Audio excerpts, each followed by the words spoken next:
Hello, the Suminara here again with more how-to tanking.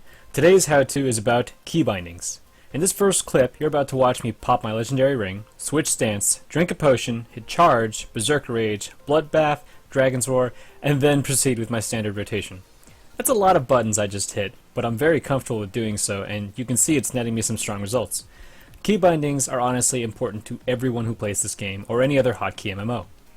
Most people, and I do mean nearly everyone who touches this game, goes with default key bindings and just adjust their hands to the painful setup.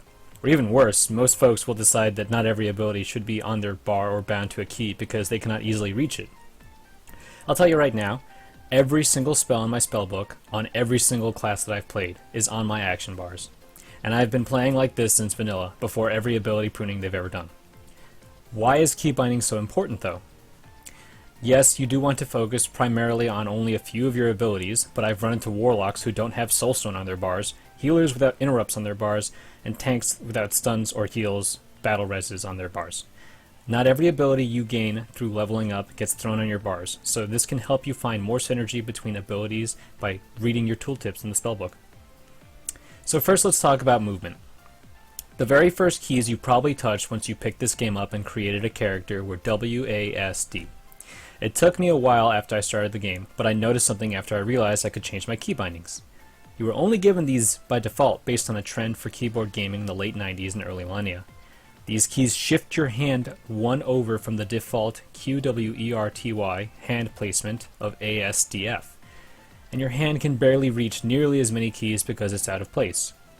For me, since that would put my hands one off from ASDF, if I have to type some relevant information out to someone in the game, I have to move my hand over and then back, and you never want to move your hand from its home position during gameplay. That's just asking to use the wrong abilities and make horrible mistakes. Keep your hand planted and reach your fingers around. I moved my arrow keys to ESDF so that moving and typing back and forth are completely natural. I do not use any strafing keys because that's actually a waste of potential key bindings. If you want to strafe, all you need to do is hold down your right mouse button and then press left or right. Get used to strafing like this because it allows you to also turn your camera at the same time and frees up key bindings for useful abilities. Note that if for any reason you need to do so, holding down both left and right mouse buttons will make your character move forward. And if you need to move backwards, for the love of God, don't backpedal. Turn your camera and strafe in that direction if you want. If you need to cast an ability that requires facing an enemy, you can jump, turn your camera mid-jump, use your ability, then turn back in the direction you were running in. Backpedaling is half as fast as running, and although there is a time and place to be carefully moving backwards, as a tank you often need to run around very quickly. Get used to strafing like this. Now let's talk about your abilities and that first action bar. I'm going to quickly preface this by saying I'll be talking about my personal key bindings quite a lot, but they're actually very customizable. I've played every class in the game, so trust me, these do work for everyone. So, you have 12 spots in your action bars. Let's put some abilities on there. A couple of things to pay attention to are, I'll be binding similar types of abilities on bars so that my instincts will guide my actions. Your first action bar is bound with your stance, so any shape shifting or stance shifting will alter what abilities are on this bar. And these abilities should be your more frequently used rotational abilities if possible. Why should your core rotation be on this bar? Well, the bindings I like to use for this bar from left to right are ZX, CV, B, G, R, T, W, Q, Tab, and A, in that order. I do this on every character I've made because it makes it so that setting up my bars is easy and allows me to focus more on what ability should be which button, rather than where the abilities will go on my bar and then adjusting it the other way around. Now the question is, why do I use all of those keys for all 12 buttons? If you're using ESDF like I am for movement, take a look. All of the abilities are within reach of your fingers without having to move your hand at all. Yes, you'll be unbinding some of your abilities in this guide, but this fresh start will pay off hard in the end if you give it time and practice. Now for your second action bar, the one directly above your primary action bar, this bar gets most of my situational abilities, ones that I need in case of particular and regular reoccurring problems. The bindings for this bar will be Shift and the same keys from left to right, ZXCVB, GRT, W, Q, Tab, and A.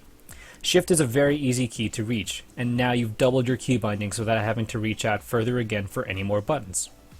If you're saying to yourself that you've run out of bars, I'd like to remind players that you can put up to 3 additional hotbars in your interface panel under action bars. So my third action bar used to follow this similar control scheme setup, but not every key binding is as easily accessible with Control or Alt held down. You'll be running out of abilities to put on your bar at this point anyway, so let's focus on making some easy to reach key bindings accessible on this bar. My first 3 slots will be Shift S, Shift D, and Shift F. You have to be careful about which abilities go here because you may sometimes accidentally trigger them by moving, but there's actually an easy way to avoid this with every class. I use targeted abilities on these bindings to prevent accidental spellcasting, so a Healing Rain from a Shaman, a Heroic Leap from a Warrior, Dizzying Haze on a Monk, Ursul's Vortex on my Druid. Once you get used to it, not fat-fingering abilities with these bindings, you can place some on there like my Rogue's Shadow Step or my Death Knight's Gorefiend's Grasp macro, which might otherwise be accidentally pressed if you're not used to the setup. My next 3 key bindings will be Control W, Control E, and Control R. Using the Control key makes these abilities harder to accidentally hit, so these are going to be some of my cooldowns. I try to make these my DPS cooldowns on all of my characters so that my instincts are familiar with these bindings. For players who love alts as much as I do, this has made my life a hell of a lot easier. Like having a taunt button being the same for all of my tanks, or my defensive cooldowns or crowd control being similar buttons. Now let's do 3 more slightly awkward key bindings, and then we'll get back to some more comfortable ones. Alt W, Alt E, and Alt R. These abilities are a little more awkward to hit, and I'll be honest, I mainly use these because of my Cataclysm days when you had like 40 abilities per class in some cases.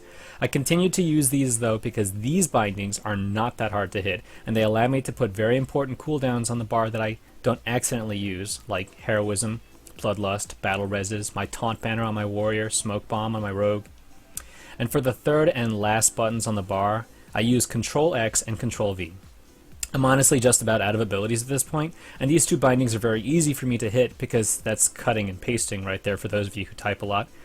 I usually end up putting health stones or healing potions on these slots, and I left a blank slot between them so that I could keep both health stones and healing potions nearby, but swap them onto the same binding based on which one I'd rather use. That way it's always the same button to do that instant self-healing. Other examples for those 2 spots are my Ravager on my Warrior for her AoE spec, Prep and Vanish for my Rogue, Empower Rune Weapon for my Death Knight, Earth Elemental Totem on my Shaman, Evocate on my Mage. These buttons are easy to reach, and the abilities I use on them are not rotational, but important. Now for the right action bars, don't worry, I actually don't bind everything on these bars. This is mostly for mounts, professions, and trinkets, but in recent times I've gotten into the habit of throwing macros on there for raid marking. Just to quickly get this out of the way, these are my buffs, usually bound with Control A and Control G. These right here are my trinkets, usually bound with Control C and Control B. And this is my racial ability, which I've bound with Control T. Down here is Control D and Control F. Control D was an alternate way of me using Hellstones, fishing, opening boxes, quest interactables. It's just a convenient button I can spam.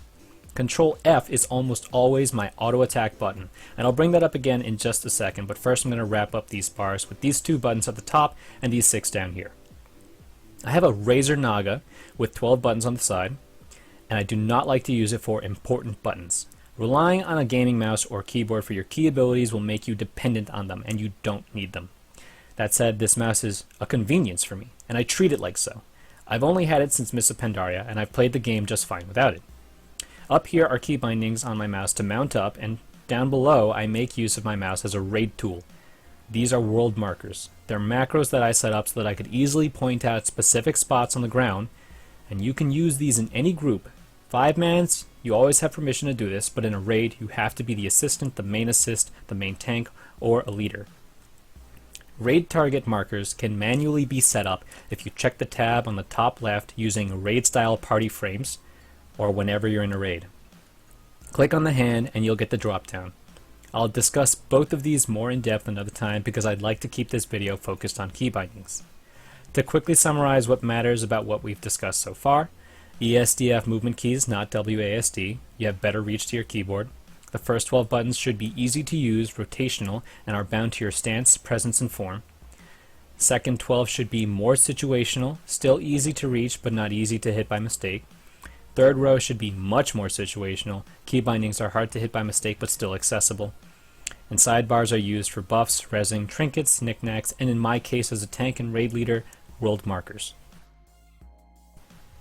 I'll list a few more important key bindings I like to keep before leaving you all to get used to all these new binds. Control S is my tab target. I needed a new tab target because I wanted to use tab for more meaningful abilities on my bars. Control S is not hard to reach, is again hard to hit by mistake, and it's very important to be able to target the next closest enemy so you can use your rotational abilities in melee range. That's why I bound Control F earlier.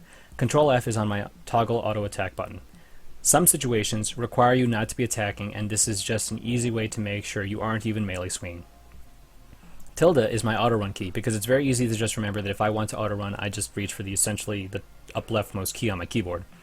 If you think it's too hard to reach, you shouldn't be auto running everywhere in combat anyway, right? My character pane and my bags are on Control 3 and Alt 3 respectively. After unbinding their default bindings for other abilities, I had to bind these two functions somewhere. You can bind them however you like, or don't, but it's nice to be able to open my bag easily and quickly so that I can reach for things I don't have on my bars like flasks, food, other trinkets, or check my stats and gear. My stances are all set on my mouse now. They used to be set on my keyboard, but in a PvE environment you'll almost never be switching stances anymore. If you want to set them yourself though, you'll find them under key bindings as special action buttons. That way you don't need to drag them onto your bars. And lastly, I'd like to talk about this one more in depth, but again, it'll get its own time later.